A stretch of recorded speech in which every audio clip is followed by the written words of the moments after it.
Have you ever looked back on an experience and thought, if only I knew then what I know now? Well, today, after 20 plus years of homeschooling, I'm going to share 6 things I wish I had known when I started. I was all alone, but then you came along. Hi, I'm Erin Berry, author of Yes, You Can Homeschool, the Terrified Parent's Companion to Homeschool Success, and the creator of the online Yes, You Can Homeschool equipping course. And as I mentioned, we're going to talk about some things I wish I had known before I started homeschooling. And if you would add in the comments below anything you have learned in your journey of what you wish you had known before you started, we can get a great list to help those who are just starting out. So, my first one, there is no such thing as perfect. There is no perfect curriculum, there is no perfect environment, there is no perfect schedule, there is no perfect day. You know, you can have many curriculums that will reach the same goal. Most math curriculums cover the math skills you need, and there's not a perfect one that's going to make it all line up and make your child just understand with ease. The key is to choose a curriculum and use it. They say the best curriculum is the one you use.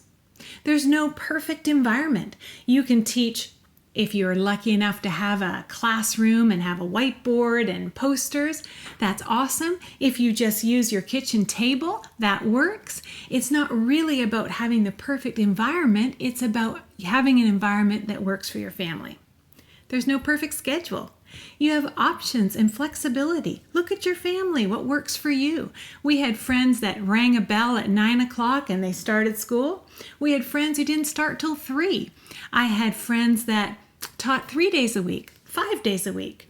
Again, pick the schedule that works for you. And finally, there is no perfect day. You are going to have days where certain subjects are going to go well. You're going to have days when there's attitudes. You're going to have days when people don't get along. You're going to have all of that. But you know what? It's not about the perfect day. It's about the continuous days in and out. And you know that in life, right? The success comes from working, working consistently over time. All right, number 2, memorize scripture when they are young. I wish I had better understood the power of young children to memorize. That's how they learn. They're like little sponges, and they absorb everything they hear. And, as people, as we grow, we continue to memorize, but we never really memorize to the same degree that we do when we are young. And I wish I had understood that and been even more diligent having them memorize important things, particularly scripture, because then that would stay with them their whole lives. I want to prove to you how important and how skilled we are at memorizing at a young age. I'm going to share with you my 4th grade memory work. Yes? Many decades later, I still remember it. Here it is. Betty bought some butter, but she said the butter's bitter. If I put it in my batter, it'll make my batter bitter. But a bit of better butter, not a bit of bitter butter, that'll make my batter better yet. Ta-da! Yay! Now, I'm sure that was valuable. I learned a tongue twister. I'm sure it was valuable. But what I want to say is, here it is, so much later, I still remember that. And wouldn't it have been valuable if I had had some memory work that was deliberate, that's important, like scripture?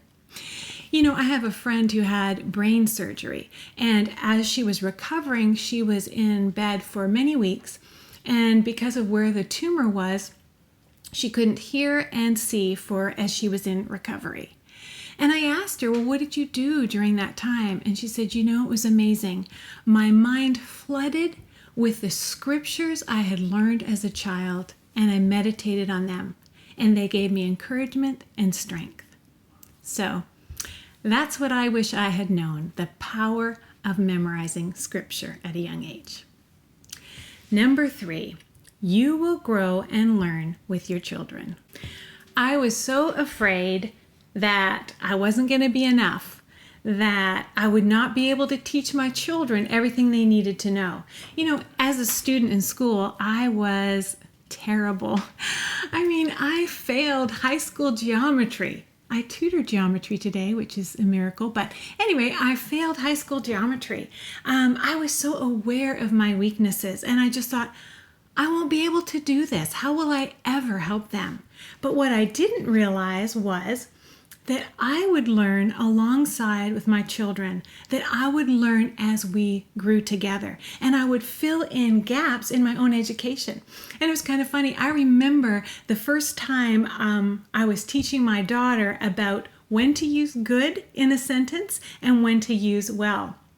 And I learned that good is an adjective and well is an adverb. And I was like, wow, how did I miss that? So it was just exciting because you learn with them. I think I came out benefiting almost more from homeschooling than my kids did because of the education I got. But you learn along with them. And a lot of times I was just even a week ahead of my students. I remember in math, in the higher level math, sometimes I would just go a few weeks ahead and then teach my children that. And it worked great. And I also learned from my children.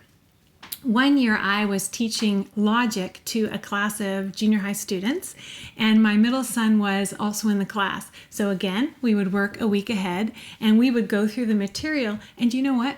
Sometimes, well, I would say many times, he understood it better than I did. And he and I would have these conversations, and he would help me process and understand it, and then I could present it to the class. And I think what I loved the most about that was through homeschooling, we grew to see the value of the learning process. And our home became an environment of learning for everyone. And I wish I had known that before I started. I would have saved a whole lot of time when I worried, and instead been able just to see the great value of all growing together. And number 4, I learned don't compare and don't judge.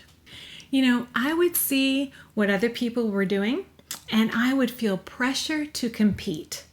It might be academics. Maybe their children were learning, to read or write better than mine were. It might be that they had certain materials or strengths or whatever that I didn't have.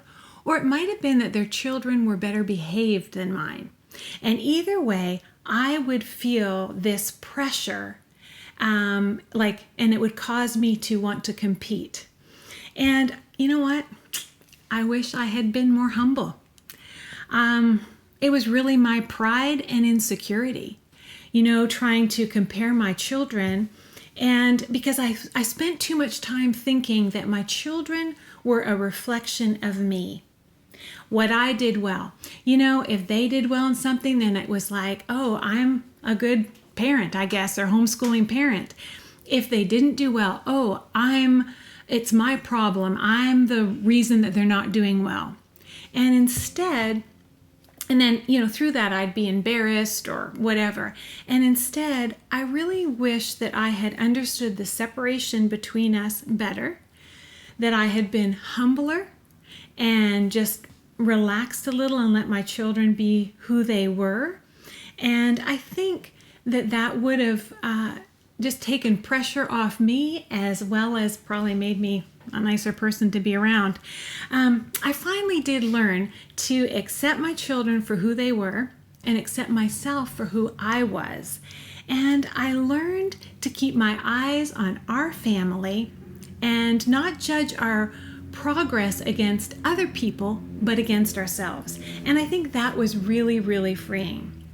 So when my son, for example, was struggling with reading and he was below grade level, I learned to look at him and say, well, is he doing better today than he was, a few weeks ago? And that became my marker. I think the other side is not to judge others. When my daughter was in the 7th grade, she was in this co-op, and I remember this situation distinctly, and it is kind of funny because this is not I wasn't the one who judged here, but I want to share this because I think it makes a good point. So she was in the 7th grade English class. They were supposed to make a diorama. It's like where you take a shoebox, turn it on its side, and you put a scene inside that to, sort of as a book, I guess as a book report. So we had come to class one day. All the students had their dioramas with them. And my friend turned to me and said, look at Sue's diorama. It's not her name, but look at hers. It looks like she did it on the way to class today. It's so poorly done. And really, compared to the other students, hers was much simpler. It accomplished the goal, but it was much simpler. But I remember that comment. And what's funny is Sue grew up to be a very accomplished singer-songwriter with a successful career in a music group. And I remember it because, here she was judged according to her 7th grade literature project, but it did not have a bearing on her success in life, right? It was a step in her journey, but it didn't define her. And I think that's important, that we don't judge. We just faithfully do because we are in the process of helping our children become. But there was another point from that project that I remember and learned as well. Sue's project looked much less, it was much simpler than the rest of the dioramas. But she probably did her project herself. Whereas I wonder how many parents really helped or did a lot of their children's work. And that brings me to point number 5, which is, I wish I had let my children fail more and that I had not done as much. I think partly because of time, maybe I was a bit too much at times a slave to the curriculum, thinking we had to get everything done, and so I felt this pressure to finish. And then sometimes that meant instead of letting my children wrestle, I carried too much of the assignment. And maybe I stepped in, or I made sure they finished when I probably should have left them to do it. They were totally capable.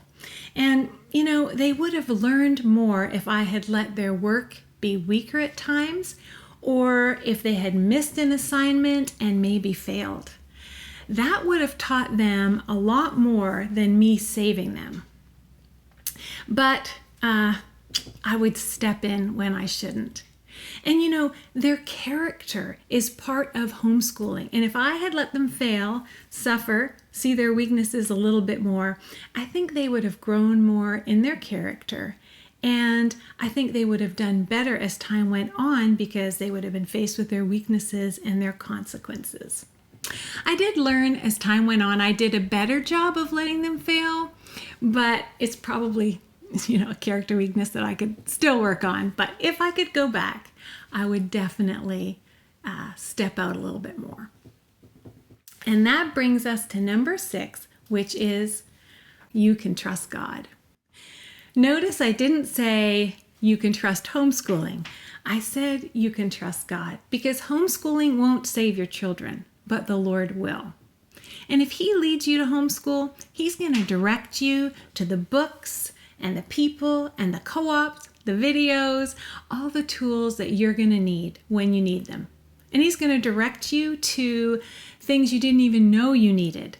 I could tell you story after story how the Lord just directed us step by step, and how He covered our weaknesses and helped us through difficult times in not only our homeschooling but our family. And honestly, when I think about it, I'm overwhelmed. I remember a day when I was really struggling. And I just said to the Lord, I don't think these kids are getting it. I think we're working so hard and I don't think it's making a difference. And I felt like the Lord said, you take care of your part and I'll take care of mine. And what He meant by that was my job was to teach, train, mentor the students, give them that foundation, give my kids that foundation, and then God would be faithful to take that and walk with them through their lives and make Himself known to them. And that I didn't need to find my validation in who or what my children became, but rather I needed to do my part, which was to be faithful to Him, and then I could trust Him with the results. And you know, here we are, years later, and as I reflect back, I can honestly say, I am so glad we homeschooled. I am grateful that we went through that journey. I treasure every moment, even the ones I'd like to forget. But I'm just so grateful that we did that as a family. And we did, to the best of our ability, our part, which was to train them in academics, tell them the truth of Scripture, give them the tools for learning. And now we sit back and we trust God to work the next part of their lives with them. And I'm grateful to Him for His empowering and for Him taking us through. And you can trust Him to empower and take you through the journey as well. Well, there you have it. Those are the 6 things I wish I had known before I started homeschooling 20 plus years ago. And please put in the comments below what your takeaways are or what you would tell somebody who's new to homeschooling. Also, check out our website, thehomeeducatedmind.com, and learn about our resources, especially our equipping course, which we're currently offering for free scholarships at this time because we really want to support families the best way we can. Give this video a thumbs up. Importantly, share it with your friends and subscribe so that you can get content as we make it. And remember, yes, you can homeschool.